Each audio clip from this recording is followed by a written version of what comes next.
Still begging for scraps? My older brother Montgomery sneered, his voice cutting through the clinking of fine crystal and the polite, hushed laughter of our wealthy relatives. Before my brain could even fully process the sheer audacity of his insult, he flicked his wrist with a theatrical sigh. A crumpled $20 bill fluttered through the conditioned air of the dining hall, landing directly on the toe of my scuffed dress shoes. You will never amount to anything, Callahan. Go buy yourself a decent shirt and maybe, just maybe, I will hire you as an IT janitor for my firm. The entire dining table fell dead silent. My parents watched from the head of the table, their expressions showing not a single trace of defense for me, only a shared, profound embarrassment that I even existed in their pristine, carefully curated world. My blood ran cold, but I did not snap. I did not yell.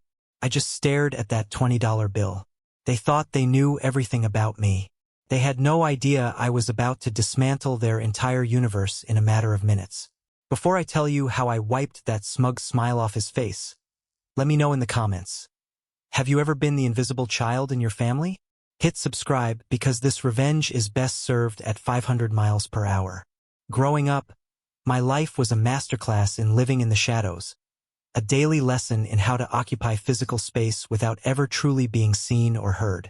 I was 33 years old now, a grown man by any standard metric of society, but whenever I stepped foot near my family, I instantly reverted to being the worthless younger brother. My parents, Thatcher and Genevieve, had drawn a very clear, impenetrable line in the sand early on. On one side of that line was Montgomery. He was the golden boy, the undeniable genius, the heir apparent who could do no wrong in their eyes. Every breath he took was celebrated as a triumph. On the other side of that line was me, the afterthought, the burden, the spare part that did not quite fit into the luxury machine they were building. My childhood memories are essentially a museum of pain, a carefully curated collection of subtle and overt rejections that shaped the very foundation of my personality. I remember being 12 years old, sitting on the staircase, watching my father haul in a massive, state-of-the-art computer setup for Montgomery. It had top-tier graphics, massive memory for the time, dual monitors, and a sleek mechanical keyboard. It was the kind of machine that cost a small fortune. Montgomery used it mostly to play video games, and when he lost, he would throw violent tantrums, slamming his heavy fists on the keyboard until keys popped off and the plastic cracked. When I tentatively approached my mother a few weeks later, asking if I might get a basic, cheap computer for the coding projects I was trying to learn from library books, she sighed heavily. It was a sigh that communicated just how exhausting my very existence was to her. She walked into the garage, rummaged through a dusty storage bin, and handed me a cardboard box filled with Montgomery's broken electronics, discarded motherboards, and frayed wires. "See if you can fix these," she said, her tone dripping with a pity that burned worse than anger. "You have always been good with your hands, Callahan. Not like your brother. He has a mind for high-level business. He needs the best tools. You just need a hobby to keep you out of trouble." I spent the next 6 months in my cramped bedroom, inhaling the toxic smell of cheap solder, burning my fingertips on hot wires, and piecing together a Frankenstein machine that barely managed to boot up. But it ran. It was ugly, it was loud, and it was entirely mine. I learned how to build operating systems from the bare metal up, not because I had a passion for it initially, but because I had absolutely no other choice if I wanted to participate in the digital world. That dynamic of scrap gathering never shifted. It became the defining theme of my youth. When Montgomery turned 18, my parents threw a lavish, catered party that spilled out onto the lawns of our old suburban home. They handed him a massive check to ensure his smooth, worry-free entry into an Ivy League university. They paid his exorbitant tuition in full, covered the rent for a luxury off-campus apartment, and bought him a sleek European sports car so he would not look out of place among his new, ultra-wealthy peers. They viewed it as an investment in a guaranteed future. 2 years later, when it was my turn to discuss higher education, the atmosphere was drastically different. I sat at the kitchen table on a rainy Tuesday evening, presenting a neat stack of acceptance letters to solid, reputable engineering programs. I had earned partial scholarships to 3 of them through sheer grinding effort. My father, Thatcher, barely glanced at the papers. He did not read a single word of my essays. He simply pushed the stack aside, folded his hands on the table, and looked at me with cold, calculating eyes. "Callahan, we need to be realistic here," he said, utilizing that patronizing, low-pitched voice he reserved only for me. "You do not have the natural aptitude your brother has. You struggle to fit in with the right crowds. We are not going to waste good money sending you to a 4-year university when you are clearly destined for blue-collar work. Go to a trade school. Learn to fix things. The world always needs repairmen. We will pay for a 6-month certificate program, but beyond that, you are on your own." The sting of those words did not fade with time. Instead, it calcified. It hardened into a cold, unbreakable logic in my chest. They did not just doubt my intelligence. They fundamentally devalued my humanity. I did not argue. I did not cry. I packed a single duffel bag that very night, left home before dawn with $300 saved from mowing lawns, and walked to the bus station. As the Greyhound pulled out of the city limits, I made a silent, unbreakable vow. I would never ask them for a single dime. I would never be their charity case, and I would never, ever let them dictate my worth again. Over the next decade, I worked grueling, mind-numbing jobs to keep a roof over my head. I swept floors in warehouses. I pulled graveyard shifts as a security guard in empty office buildings. And in every spare second I had, I coded. I taught myself advanced data architecture, encryption protocols, and infrastructure design. I kept my head down, lived on practically nothing, and built a life they knew absolutely nothing about. The only updates they ever got from me were intentionally vague and sparse. If they asked during mandatory holiday phone calls, I just told them I worked in computers. They instantly assumed I was fixing broken screens at a mall kiosk, and I never bothered to correct them. It was safer in the shadows. Which brings us to the present week. I was sitting in my minimalist, soundproofed office in the city, reviewing a quarterly report, when my personal phone buzzed. It was an email from my mother, a rare occurrence. It was an invitation to the annual family gathering at their new property, the Lakeview Estate. The note attached was brief, typed with her usual lack of warmth. "Montgomery is announcing a historic business deal this weekend. All family is expected to attend. Please try to look presentable this year, Callahan." I stared at the glowing screen, feeling the familiar, toxic pull of family obligation mixed with a deep-seated, primal irritation. I had successfully ignored the last 3 summer gatherings, citing work emergencies, but something deep in my gut told me I needed to be at this one. The time for hiding was coming to an end. I decided to play the part they expected of me to absolute perfection. I did not take my usual vehicle. Instead, I went to an economy rental agency and secured a very standard, slightly older model sedan. It was the color of dishwater, smelled faintly of stale air freshener, and had a slight rattle in the dashboard when it exceeded 60 miles per hour. For my wardrobe, I bypassed my tailored suits and pulled an old, plain gray suit from the very back of my closet. It was clean, but it was unremarkable, ill-fitting in the shoulders, and exactly the kind of attire you would expect from someone struggling to make ends meet in a mid-level corporate grind. The drive took 2 long hours, winding through lush, green forests until the trees suddenly parted to reveal the massive, imposing wrought iron gates of my parents' property. The Lakeview Estate was a sprawling, multi-million-dollar compound sitting on several acres of meticulously manicured lawns. It featured a private dock stretching out into crystal-clear water, a guest house that was larger than my first apartment, and an architectural style that screamed old money. It was a physical monument to their carefully constructed appearances and their desperate need to project superiority. As I pulled my basic, rattling rental car up the long, sweeping gravel driveway, parking it as instructed by the signs far away from the main entrance, I found myself wedged between a gleaming black Mercedes and a vintage Porsche. I handed the cheap plastic key fob to a valet who looked at my car with thinly veiled confusion. I could already feel the judgmental eyes of the estate bearing down on me. I walked up the wide stone steps, adjusting my cheap tie. The heavy oak front door was thrown open by a hired server in a crisp white uniform. The main hall was a cavernous space, buzzing with the low murmur of wealthy relatives. aggressive business associates, and the elite social circle my parents had spent years orbiting and courting. The floors were polished marble, reflecting the light of a massive crystal chandelier that hung from the vaulted ceiling. My mother, Genevieve, was the first to spot my arrival. She wore a tailored silk dress that easily cost more than most people make in a month of hard labor. She excused herself from a conversation with a local politician and marched toward me, her eyes scanning me from head to toe, categorizing every flaw. "Callahan," she sighed, a sound of profound endurance. She leaned in, offering a stiff, obligatory air kiss that hovered an inch from my cheek. "You actually made it. And in that suit. Again." "It is clean, Mother," I replied evenly, keeping my voice devoid of emotion. She waved a hand dismissively, her diamond rings catching the light. "Well, go get a drink from the bar. Try to mingle with the cousins, but please, do not talk about your little repair business. Montgomery has very important investors here tonight from the city. Hedge fund managers, tech executives. We need everything to go perfectly. Do not drag the mood down with complaints about the economy."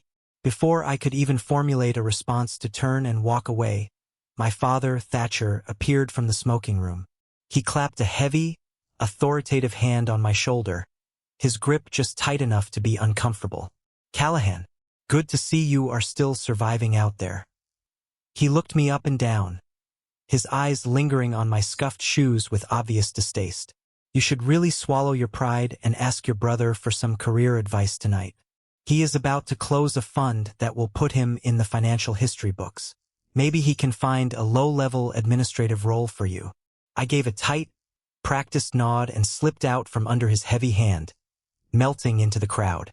I walked straight to the bar, bypassed the expensive scotch, and grabbed a simple glass of sparkling water. I leaned against a cool marble pillar near the edge of the room, taking in the circus unfolding around me. It did not take long for the main attraction to seek me out. "Well, if it is not the prodigal son returning for a free meal," a voice sneered from my left. I turned slowly to see Montgomery strolling toward me. He held a crystal tumbler of amber scotch in his right hand.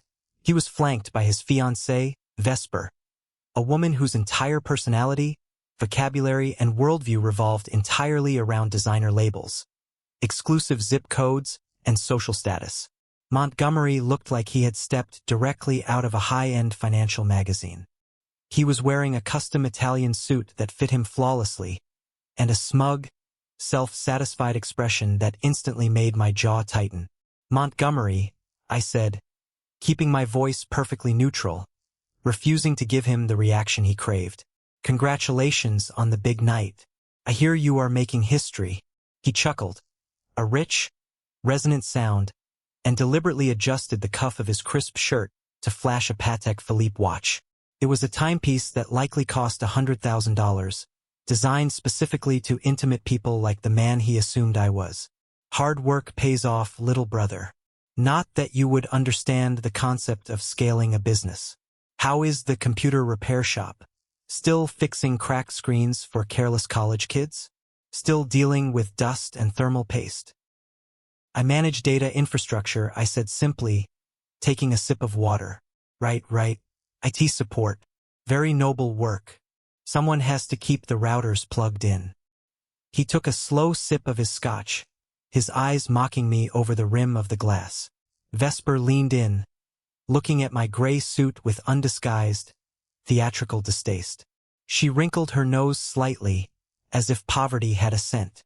"Montgomery has a surprise guest tonight," Vesper chimed in, her voice pitched loud enough for several nearby guests to pause and listen. "Someone very influential in the media. Someone who only deals with real billionaires and market movers. Try not to embarrass us, Callahan. Do not ask anyone here for a job. It looks incredibly desperate and it reflects poorly on Thatcher and Genevieve."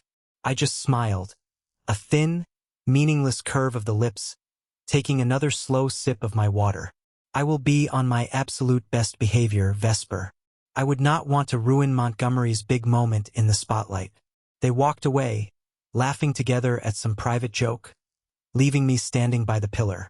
I watched Montgomery work the room for the next hour, He was shaking hands, patting backs, playing the role of the undisputed king of the family to perfection. He genuinely believed he was untouchable. He believed his hedge fund, Apex Capital, was the absolute center of the financial universe, a titan of industry. What he did not know, what none of these people drinking expensive champagne knew, was that his entire world, his entire empire, was currently resting delicately in the palm of my hand. As the evening progressed and the caterers began directing guests toward the grand dining hall, I found myself reflecting on how drastically different my reality was from their persistent perception of me. When I left home at 20 years old with nothing but a duffel bag, I did not just survive on the fringes of society. I met a guy named Ronan in a dingy, perpetually damp coffee shop situated near a major tech campus. Ronan was a brilliant, frantic coder who drank way too much cheap, bitter caffeine and had a revolutionary vision for data security that perfectly matched my own structural architectural designs. We started a company together in a windowless basement apartment where the heating broke every winter and black mold crept up the corners of the bathroom. We lived in that subterranean box, eating generic brand instant ramen noodles for 3 years straight. We worked 20-hour days, typing with fingerless gloves during January, fueled by sheer, unadulterated spite and the desperate, burning need to build something undeniable. We created a core data security infrastructure and named it Aegis Nexus. It was not a flashy consumer application. It did not have a colorful interface or a catchy marketing campaign. It was deep tech, the kind of complex, invisible framework that requires a master's degree just to comprehend. We built the digital vault that held the most sensitive, highly classified financial data in the world. By the time I turned 30, Aegis Nexus was quietly securing the assets and executing the algorithmic trades of 70% of the top-tier hedge funds on Wall Street. We were a ghost company, operating entirely in the background, generating billions of dollars in revenue while keeping our names intentionally, strictly out of the press and public filings. We used shell companies, holding groups, and proxy boards to maintain our anonymity. My nostalgic thoughts were abruptly interrupted as a sudden, noticeable hush fell over the crowded room. The surprise guest Vesper had bragged about had finally arrived. I looked toward the grand entrance foyer and felt a slight, unexpected shift in my heartbeat. It was Serafina. She was a renowned, incredibly feared investigative journalist for the biggest financial publication in the country. She was known for making or breaking multi-billion-dollar companies with a single, thoroughly researched article. Montgomery practically tripped over his own expensive shoes rushing to the door to greet her. "Serafina, welcome to Lakeview." Montgomery beamed, his voice echoing in the quiet room as he tried to guide her forward. "It is a profound honor to have you here tonight. I promise you, the announcement I am making will be worth your valuable time. Front-page material, I assure you." Serafina offered a polite, deeply professional smile that did not reach her sharp eyes. "We will see, Montgomery. I am always looking for a compelling story. Let us hope yours holds up to scrutiny." As Montgomery confidently led her through the crowd, showing her off like a prized trophy, their path took them directly past my isolated section of the room. Serafina's eyes scanned the crowd with the practiced efficiency of a reporter. Then her gaze landed on me. She stopped walking. For exactly 2 seconds, she froze completely in her tracks. Her carefully maintained professional mask slipped, replaced by a flash of genuine, unadulterated shock. Serafina had spent 6 grueling months digging into the corporate structure of Aegis Nexus last year. She was relentless. She was one of the only people on Earth who had managed to pierce the corporate veil and uncover my true identity as the founder and majority shareholder. We had met in private, and I had respectfully, but firmly, asked her to keep my identity off the record, offering her exclusive insights into market trends in exchange. She knew exactly who I was, and more importantly, she knew exactly the magnitude of power and wealth I wielded. She gave me a microscopic, almost imperceptible nod of her head. I returned it, raising my water glass a fraction of an inch in silent acknowledgement.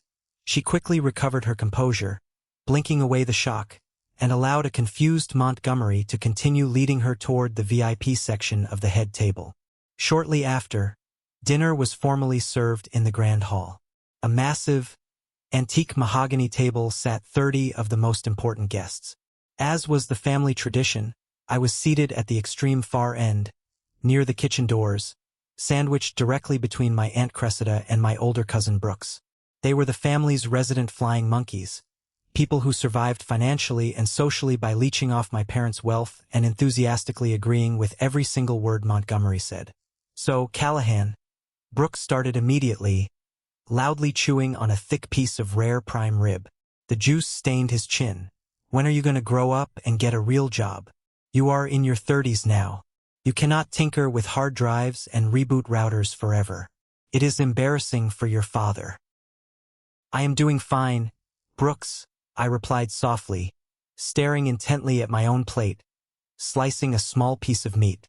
Aunt Cressida sighed loudly, swirling a heavy pour of expensive red wine in her glass.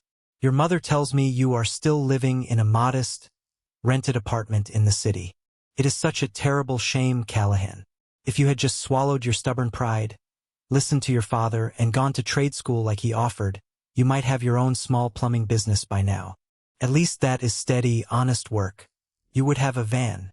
I let their insults wash over me like rain on concrete. It was merely background noise.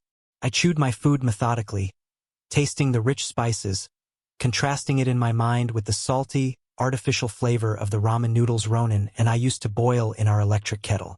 I was not angry at Cressida or Brooks. They were too small to be angry at. I was simply waiting for the main event to begin.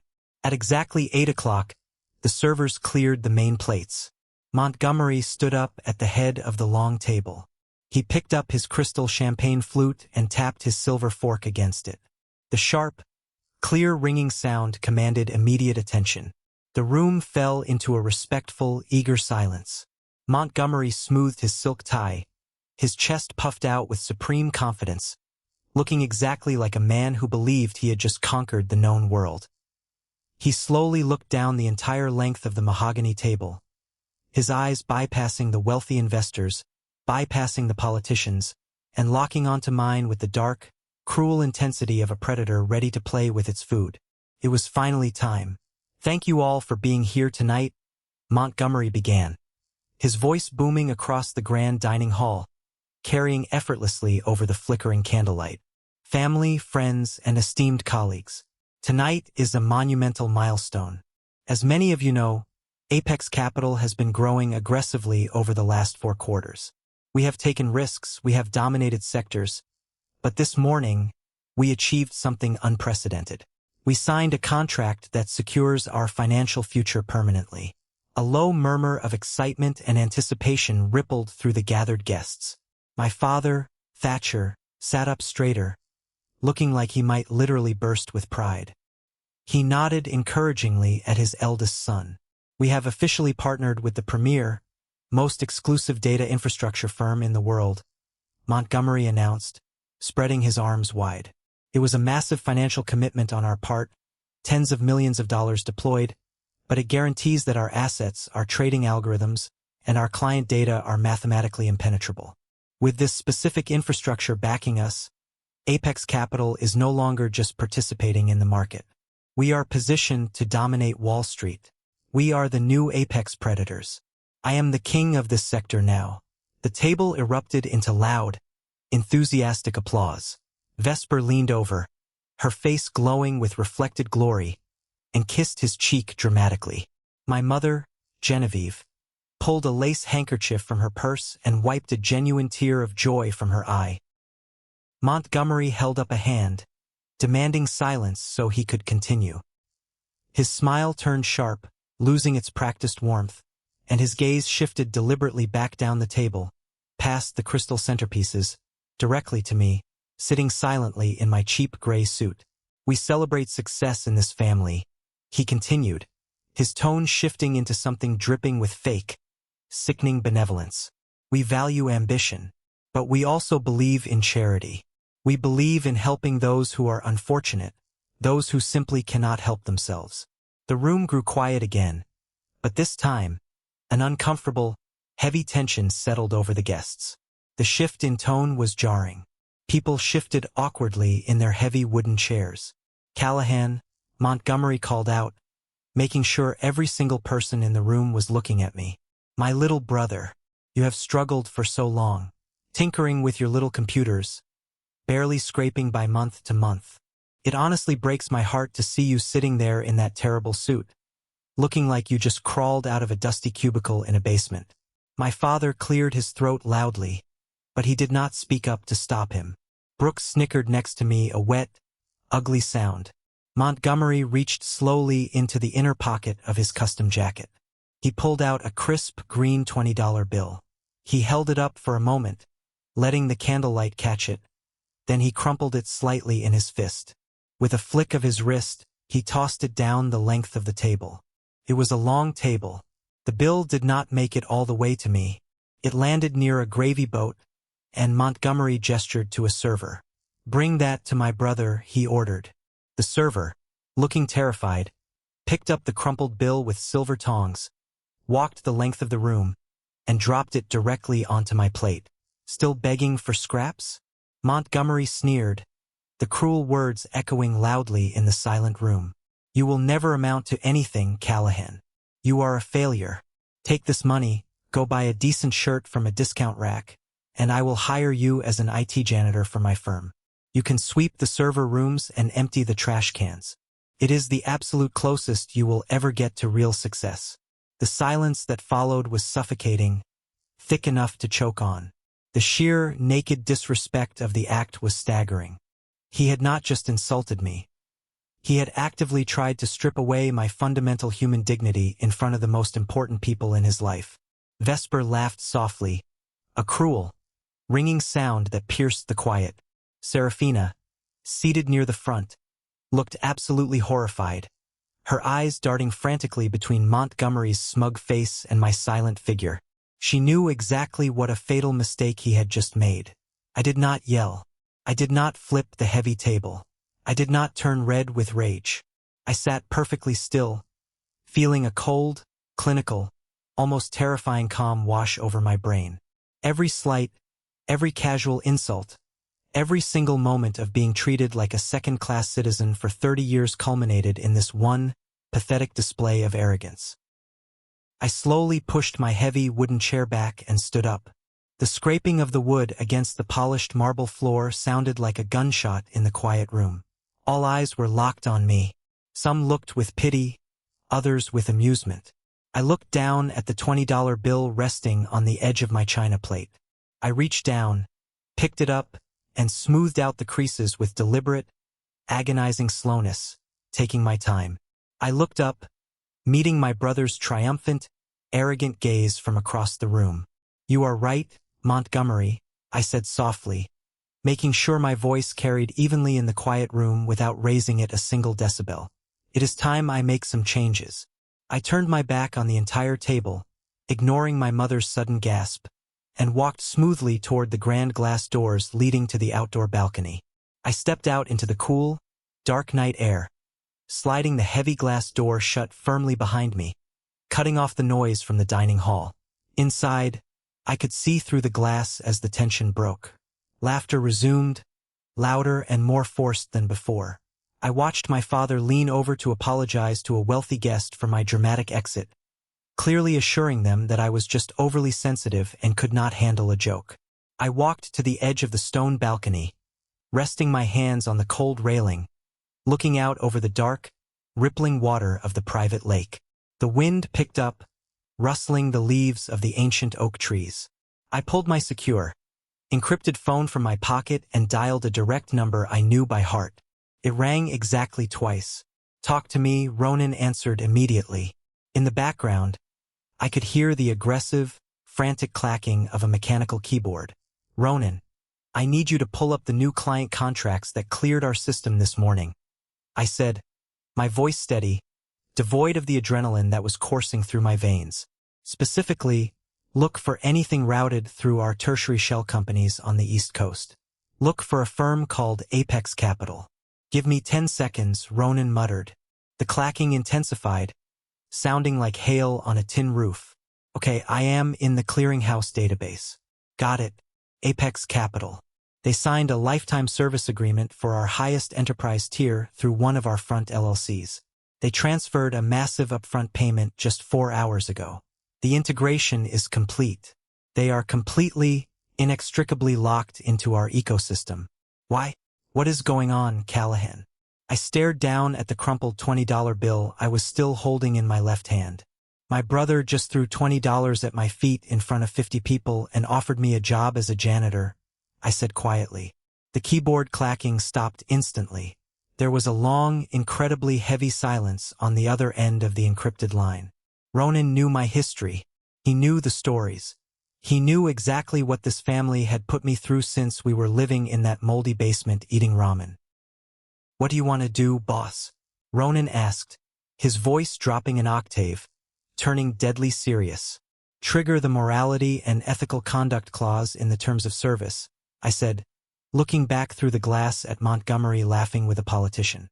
"Initiate a full, immediate liquidation of their service agreement. Shut off their data access.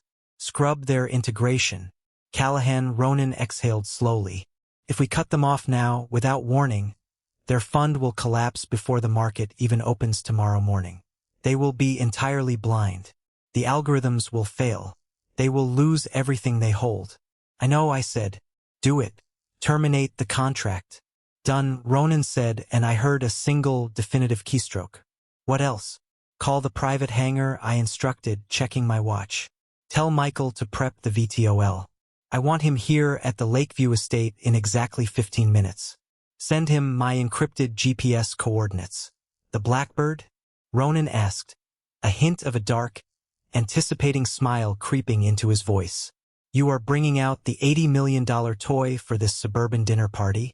"I am done hiding in the shadows, Ronan. Have him land right on the front lawn." I hung up the phone, sliding it back into my pocket. I stood there for a long moment, letting the cold wind hit my face, feeling the shift in the universe. If you think my brother went too far, just wait until you see what happens next. Make sure you have liked this video, because the karma train is about to derail his entire life.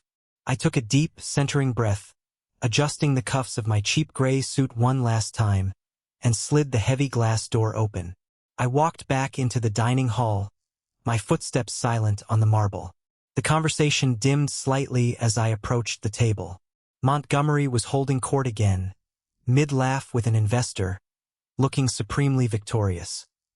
He glanced at me, his eyes full of pity, assuming I had gone outside to cry and lick my wounds in the dark. "Decided to stay, Callahan?" Montgomery asked loudly, taking a smug sip of his expensive wine. "Did you figure out how to spend your $20? Or do you need me to recommend a good thrift store?"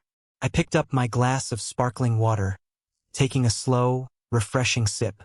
"Just getting some fresh air," I said mildly, leaning against the back of my wooden chair. My mother sighed, rubbing her temples. "Please, Callahan, sit down and do not make another scene. We are trying to enjoy a sophisticated evening." I sat back down in my chair at the far end of the table. I placed the crumpled $20 bill carefully next to my plate, smoothing it out one more time. I looked across the room at Serafina. She was watching me with intense, burning curiosity, realizing that the storm was not over. It was just gathering strength. The guests went back to their expensive meals, their arrogant conversations, and their clinking glasses. But 3 minutes later, a faint, rhythmic sound began to build in the distance. It started as a low, vibrating rumble, barely noticeable over the noise of the dining hall. Then it grew louder, a deep, pulsing vibration that seemed to shake the crystal glasses on the mahogany table. "What in the world is that noise?" Aunt Cressida asked, putting her fork down and looking nervously toward the large bay windows. The sound rapidly amplified into a deafening, terrifying roar, tearing through the quiet night sky, heading straight for the estate. The sound started as a distant, throbbing hum, something you felt in your chest more than you heard with your ears. Inside the grand dining hall of the Lakeview estate, the wealthy guests initially ignored it. They were too busy sipping their vintage champagne, laughing at Montgomery's arrogant jokes, and basking in the warm, golden glow of old money. But the vibration did not fade. It grew.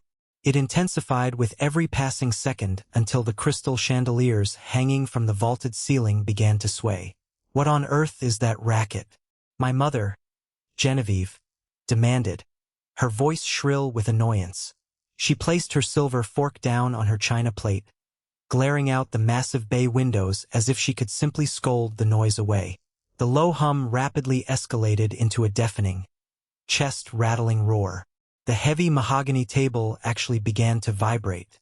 Water rippled violently in the crystal glasses. Several guests stood up, their faces pale with sudden alarm, pointing toward the dark sky over the private lake. Montgomery, who had been mid-sentence bragging about his massive new financial acquisition, stopped talking. His smug expression faltered, replaced by a deep, uncomfortable confusion. He looked around the room, expecting someone on his staff to immediately resolve the issue. "Call security," Montgomery barked to a terrified waiter hovering near the kitchen doors. "Someone is flying a helicopter way too low over the property. Tell them they are violating private airspace. Get them out of here immediately." But it was not a helicopter. Through the massive glass windows, the darkness of the night was suddenly pierced by blinding, high-intensity LED landing lights. The beams swept across the manicured lawns, illuminating the ancient oak trees and casting long, terrifying shadows across the estate. The noise was now absolute. It sounded as though a hurricane had descended directly onto the property. The guests panicked. Chairs scraped loudly against the marble floor as billionaires and politicians scrambled backward, away from the glass. The sheer force of the downdraft hit the estate. Outside on the terrace, heavy iron patio furniture was blown across the stone tiles like plastic toys. The manicured bushes were flattened. And then, descending from the night sky with the dark, predatory grace of a bird of prey, the aircraft revealed itself. It was a vertical takeoff and landing private jet. The Blackbird. It was an $80 million marvel of modern aviation engineering, painted entirely in a matte black finish that seemed to absorb the light around it. It possessed no tail numbers visible to the naked eye, no corporate logos, nothing but sleek, terrifying efficiency. The engines rotated downward, blasting the earth with unimaginable force as the massive aircraft hovered just inches above my mother's prized, award-winning Rose Garden. Montgomery rushed to the glass, his hands pressed against the pane, his face twisted in a mixture of fury and disbelief. "What is this?" he screamed over the noise, though barely anyone could hear him. "Who authorized this? This is private property. I will have them arrested. I will sue them into oblivion." Vesper, his fiancée, had abandoned her poised demeanor entirely. She was cowering behind a marble pillar, clutching her designer dress, screaming something about terrorist attacks. My father, Thatcher, looked as though he was about to have a heart attack, his face turning a deep, dangerous shade of purple as he watched the jet crush decades of landscaping into dust. I remained seated at the far end of the table. I took another slow, calm sip of my sparkling water. I did not flinch as the engines reached their crescendo. I just watched my family unravel. With a heavy, solid thud that reverberated through the foundation of the mansion, the VTOL jet touched down directly in the center of the lawn. The engines began to spool down, the deafening roar transitioning into a high-pitched whine, and finally, a powerful, steady hum. The blinding landing lights clicked off, leaving the massive black aircraft sitting on the ruined grass like a monument to absolute, unchecked power. For a long moment, nobody in the dining hall moved. The guests were frozen in shock. My parents were speechless. Montgomery was breathing heavily, his fists clenched at his sides, ready to tear apart whoever dared to interrupt his coronation. The sleek side door of the aircraft hissed open. A set of hydraulic stairs unfolded smoothly onto the crushed roses. A man stepped out. He was dressed in a pristine, tailored aviator uniform, carrying himself with the calm, precise discipline of former military personnel. He did not look around in awe at the mansion. He did not look intimidated by the angry billionaires glaring at him through the glass. He simply walked down the stairs, adjusted his jacket, and marched directly toward the glass doors of the dining hall. Montgomery ripped the doors open before the captain could even knock. "What is the meaning of this?" Montgomery roared, his face practically inches from the captain's calm expression. "Do you have any idea whose property you just trespassed on? I am Montgomery Parker.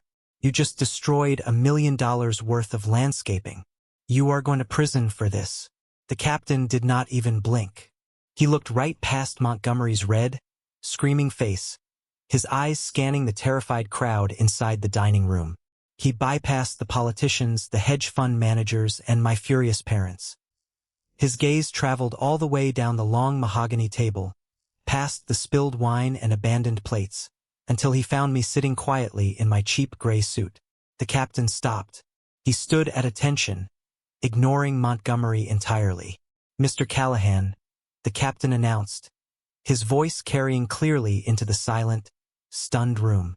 "We have secured the perimeter. The engines are primed. We are ready for your immediate departure to Geneva, sir." The silence that slammed into the dining hall was heavier than the downdraft of the jet engines. It was a thick, suffocating quiet, broken only by the steady, powerful idle of the $80 million aircraft sitting on the front lawn. Every single pair of eyes in the room slowly, almost mechanically, turned away from the captain at the door and locked onto me. Montgomery looked as though someone had physically struck him in the chest. He looked at the captain, then at me, then back at the massive black jet outside. His brain, so accustomed to being the smartest and most powerful in the room, simply could not process the data it was receiving. "Callahan?" Montgomery stammered, the arrogant sneer entirely gone from his face, replaced by raw, unadulterated confusion. What is he talking about? Why is he looking at you?" I did not answer him immediately. I took my time. I slowly pushed my wooden chair back, the sound scraping loudly in the silent room. I stood up, smoothing the front of my ill-fitting jacket. I reached down to the table and picked up the crumpled $20 bill that Montgomery had thrown at my feet just 15 minutes earlier. I held it between my fingers, feeling the rough texture of the paper. I walked slowly down the length of the long mahogany table. The wealthy guests leaned back in their chairs as I passed, treating me as if I were suddenly radioactive. I stopped right in front of Montgomery. He was trembling slightly, his eyes wide and panicked. I held out the $20 bill and flicked it lightly against his chest. It fluttered down, landing on the floor between his expensive Italian leather shoes. "Keep the change, Montgomery," I said, my voice low, steady, and devoid of any anger. I smiled, a cold, empty expression that did not reach my eyes. "I will not be needing that job as your IT janitor." My father, Thatcher, finally found his voice. He pushed his way through the crowd of guests, his face flushed with anger and denial. "Callahan, what kind of sick joke is this? Did you rent this thing to ruin your brother's night? Have you lost your mind? You cannot afford to pull a stunt like this. You are in debt, you are struggling. You will go to jail for fraud." He was clinging to the only reality he knew, a reality where I was a failure and Montgomery was a king. Before I could correct him, before I could shatter his illusion myself, another voice cut through the tension. It was sharp, authoritative, and accustomed to being heard. "He did not rent it, Thatcher," the voice said. Everyone turned. Serafina, the renowned financial investigative journalist, stood up from her seat near the head of the table. She adjusted her glasses, her eyes fixed on my father with a mixture of professional detachment and profound pity. She picked up her notepad, looking around at the sea of confused, terrified faces. "I have spent the last 6 months investigating the dark pools of Wall Street infrastructure," Serafina announced, her voice echoing in the grand hall. "I followed the money. I followed the shell companies. I followed the offshore holding groups. I was looking for the architect of Aegis Nexus, the digital fortress that currently secures over 70% of the global hedge fund market." Montgomery swallowed hard. His face turned an ashen shade of gray. "Aegis Nexus?" he whispered. That is the firm I just partnered with. They are a multi-billion-dollar conglomerate. They are ghosts." "They are not ghosts, Montgomery," Serafina corrected him sharply, pointing a pen directly at me. The architect is standing right in front of you. Callahan is the founder, the sole proprietary architect, and the majority shareholder of Aegis Nexus. The room gasped. Aunt Cressida dropped her wine glass.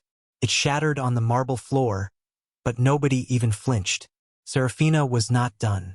She looked down at her notes, then back at my brother, delivering the final, fatal blow to his ego. According to my verified, unpublished research, as of the market close yesterday, Callahan's personal liquid net worth is estimated at $3.5 billion. That jet on your lawn is not rented. It is a rounding error in his portfolio. He is not an IT janitor, Montgomery. He is the man who owns the vault you just put all your money into. The impact of her words was physical. You could see the reality crash down on my family like a collapsing building. 30 years of treating me like a peasant, 30 years of calling me a charity case, 30 years of desperate, arrogant superiority evaporated into the thin, cold air. My mother, Genevieve, stared at me. Her mouth opened and closed silently, like a fish out of water. She looked from my cheap gray suit to the $80 million jet on her lawn, then back to my face. Her eyes rolled back into her head. Without a single word, she collapsed backward, fainting dead away into the arms of a terrified waiter. But the jet, the billions of dollars, and the fainting were not even the best part of the night. I still had one more card to play, a card that would destroy Montgomery's entire empire in exactly 10 seconds. The chaos of my mother fainting provided a brief, frantic distraction. My father knelt beside her, frantically fanning her face, shouting for someone to fetch smelling salts. But Montgomery did not move. He was staring at me, his breathing shallow, his eyes darting frantically as his mind tried to calculate the implications of what Serafina had just revealed. He was a finance guy. He understood leverage, and he was slowly realizing that I held all of it. $3.5 billion, Montgomery whispered to himself, the words tasting like poison in his mouth. He looked at me, a desperate, sickeningly fake smile trying to force its way onto his face. Callahan, little brother. I had no idea. You kept this so quiet. Why did you not tell us? We could have celebrated together. We could have partnered earlier. His ability to pivot from throwing money at my feet to begging for an alliance in less than 5 minutes was truly breathtaking. It was the survival instinct of a parasite. I ignored his sudden attempt at brotherhood. I reached into my jacket pocket and pulled out my encrypted phone. I unlocked the screen and opened the confirmation email Ronan had sent me just moments ago. I held the bright screen up so Montgomery could read it. You should check your own phone. Montgomery, I said calmly. Your chief operating officer has probably been trying to reach you for the last 3 minutes. Montgomery frowned, his hand instinctively going to his pocket. He pulled out his device. His screen was a mess of frantic notifications. Missed calls, urgent texts, red alert warnings from his risk management team. His hands began to shake uncontrollably as he opened the first message. What did you do? Montgomery gasped, his voice cracking, losing every ounce of its deep, authoritative timbre. What did you do to my fund? I did exactly what you told me to do, I replied, my voice carrying no malice, only the cold, unyielding truth of consequence. You told me I was a failure. You told me I would never amount to anything. So, I looked at the contract your fund signed this morning with my company. I took a slow step closer to him. He physically recoiled, stepping back until his expensive Italian shoes bumped against the $20 bill on the floor. The infrastructure you bought, the digital fortress you just bragged about to this entire room, belongs to me, I explained, making sure the investors in the room heard every word. You paid a massive upfront premium to lock your entire fund into my ecosystem. But my company has a very strict morality clause in our terms of service. We do not do business with abusive, unstable entities. Callahan, please, Montgomery begged, his voice dropping to a desperate, pathetic whisper. He looked around, realizing that his investors were listening, realizing that his reputation was bleeding out on the marble floor. Do not do this. I have billions tied up in those algorithms. The market opens in 12 hours. If you cut my infrastructure access, my fund is blind. I will face margin calls I cannot cover. The fund will collapse by noon. I know, I said simply. I initiated a full liquidation of your service agreement 5 minutes ago. Your data access is permanently severed. The integration is scrubbed. By the time the sun comes up, Apex Capital will be a case study in bankruptcy. You are finished, Montgomery. The reality of his ruin hit him like a freight train. His legs gave out. The golden boy, the king of Wall Street, collapsed onto his knees right in front of me, sobbing. He reached out, grabbing the fabric of my cheap gray pants, begging, pleading for mercy, promising that he would change, promising that he would give me anything I wanted. I looked down at him. 30 years of pain, 30 years of being the invisible child, 30 years of being told I was worthless, all culminated in this exact second. If you are watching this and you have ever wanted to see a toxic bully get exactly what they deserve, drop a W in the comments below. That stands for win. Let me know you made it this far, and I will personally heart and reply to every single W comment. My father, having handed my recovering mother to a guest, rushed over. He grabbed my arm, his grip frantic and weak. Callahan, stop this madness. You cannot do this. He is your brother. We are family. Blood is thicker than water. You cannot destroy your own family. I slowly turned my head to look at Thatcher. I pulled my arm out of his grasp with minimal effort. Blood? I asked, the word tasting bitter. Family? Where was this family when you told me I was too stupid for college? Where was this blood tie when I was eating instant ramen in a basement while you bought him European sports cars? You did not treat me like family, Thatcher. You treated me like a stray dog you were forced to tolerate. I turned my back on them. I walked toward the glass doors, the heavy footfalls echoing in the silent room. Callahan, wait, Thatcher cried out. I stopped right at the threshold, the wind from the idling jet whipping at my hair. I looked over my shoulder one last time. I am not destroying this family, I said softly. I am just leaving it. The atmosphere in the grand dining hall had shifted from a celebration of elite wealth to a grotesque display of desperation. The illusions that had held my family together for decades were shattering into a million sharp, jagged pieces. As I stood at the threshold, the cold wind blowing in from the terrace, Aunt Cressida suddenly scrambled forward, her high heels clicking frantically on the marble. Callahan, darling, she practically shrieked, forcing a wide, panicked smile onto her face. We always knew you were special. I always told Genevieve that your little computer hobby would turn into something magnificent. We should have dinner next week, just you and me. Cousin Brooks was right behind her, nodding vigorously, his face pale and sweating. Yeah, man, you are a genius. I always looked up to you. Maybe you have room in your company for a VP of operations? I am ready to step up. I looked at the two of them, the ultimate parasites, trying to detach from a sinking ship and latch onto a new host. I did not even grant them the dignity of a verbal response. I just looked right through them, my silence heavier and more insulting than any words could ever be. They faltered, stepping back into the shadows of the room, their fake smiles melting into grimaces of profound shame. I shifted my gaze to Vesper. Montgomery's fiancée had not rushed to his side to comfort him as he knelt weeping on the floor. Instead, she had backed away, her hands clutching her designer purse like a shield. She was looking at Montgomery not with love, but with sheer, unadulterated disgust. She had signed up to marry a billionaire hedge fund king, not a bankrupt, humiliated man sobbing in a puddle of spilled wine.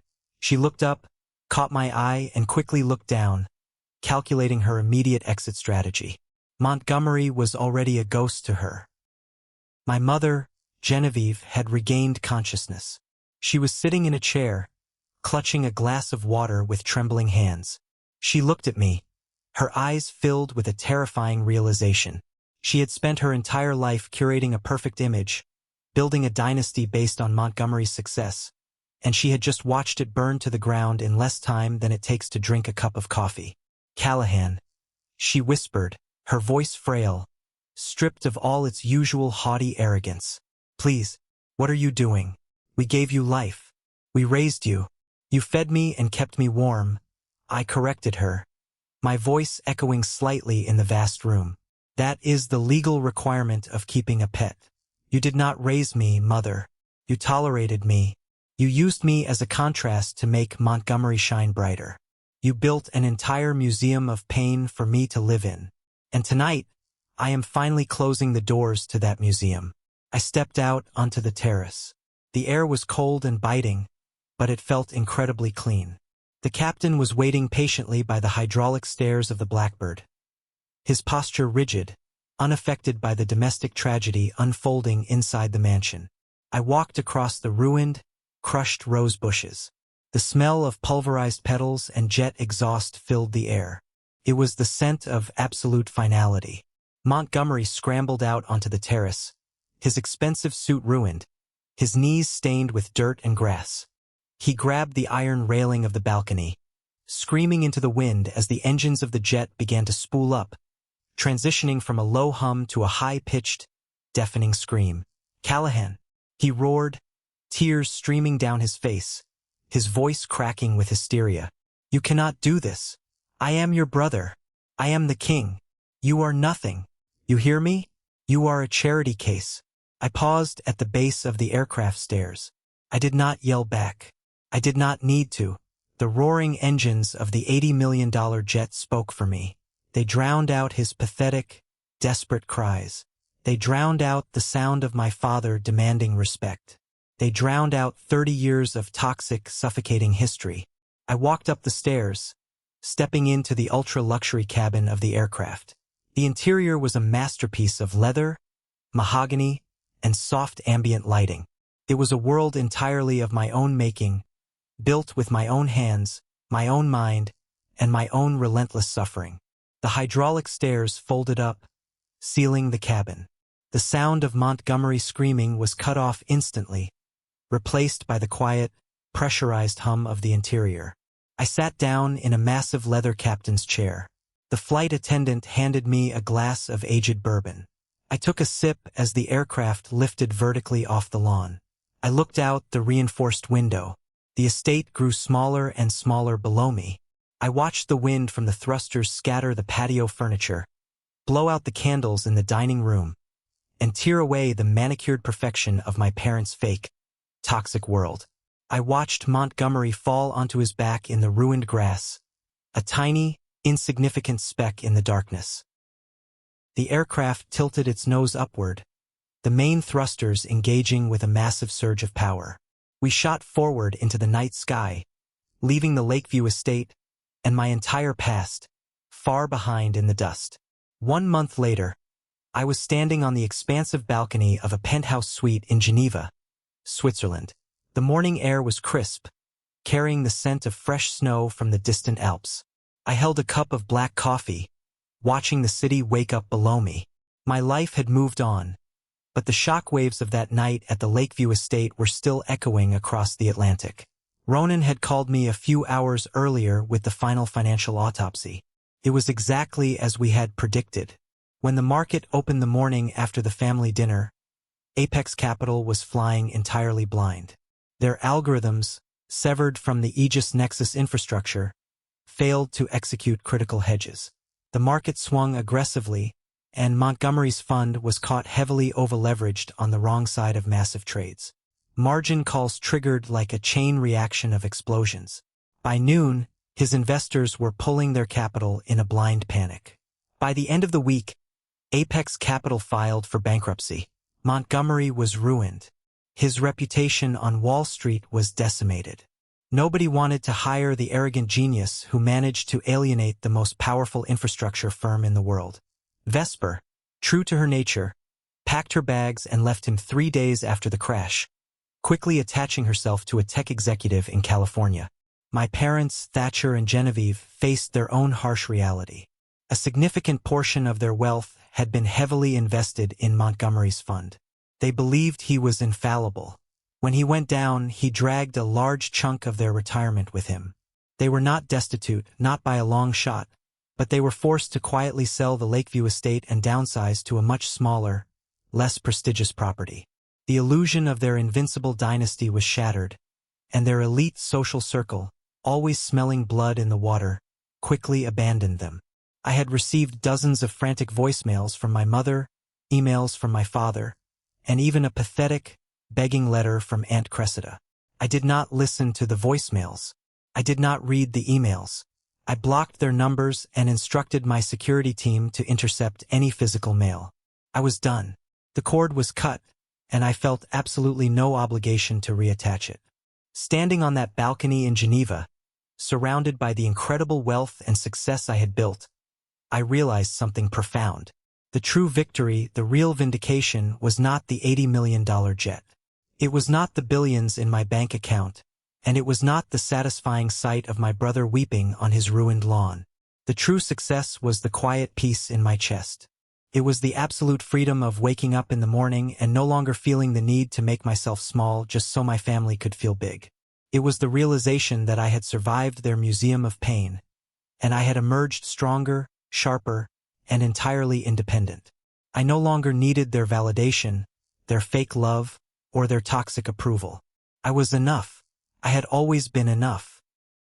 I took a deep breath of the alpine air, feeling the warmth of the coffee mug in my hands. The anger that had fueled my engine for 30 years was gone, burned up in the exhaust of the jet engines that night. I was free to build my life based on what I wanted, not on what I was trying to prove to people who were committed to misunderstanding me. But my story always sparks a massive debate among the people who hear it. Serafina actually published a redacted version of the corporate collapse, and the financial forums went wild. Some people messaged me saying I went entirely too far by actively destroying his company. They argued that I should have just been the bigger person, walked away from the dinner table, kept my billions a secret, and lived my life in peace. They say revenge is a poison that destroys the vessel carrying it. But I firmly believe that bullies only understand one language. They understand power. My brother and my parents spent decades treating me like trash because they believed there would never be any consequences. They thought they were untouchable.